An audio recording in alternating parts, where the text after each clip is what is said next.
महाराष्ट्रामध्ये कुठेही इंधन तुटवडा नाही असा गाजावाजा करणाऱ्या सरकारचं काल भांडाफोड झालेला आहे। हिंगोली जिल्ह्यामध्ये एका मातेला फक्त रुग्णवाहिकेमध्ये डिझेल नाही म्हणून तिला रुग्णवाहिका नाकारण्यात आली आणि प्रसूतीसाठी तिला 2 तास वाट बघावी लागली आणि तिला जेव्हा ती रुग्णवाहिका प्रायव्हेट रुग्णवाहिकेमधून जेव्हा तिला ट्रीटमेंट घेण्यासाठी ती दवाखान्यापर्यंत पोहोचली तोपर्यंत तिने तिचं बाळ दगावलं होतं।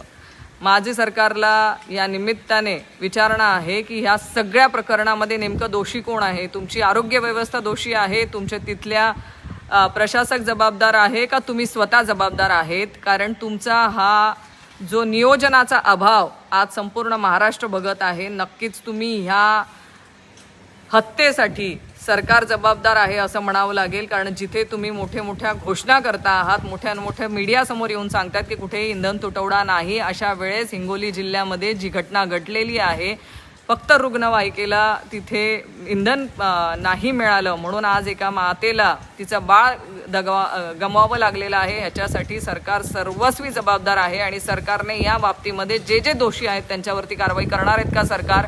आणि तुम्ही तुमच्या अपयशाची जबाबदारी स्वतः घेणार आहात का?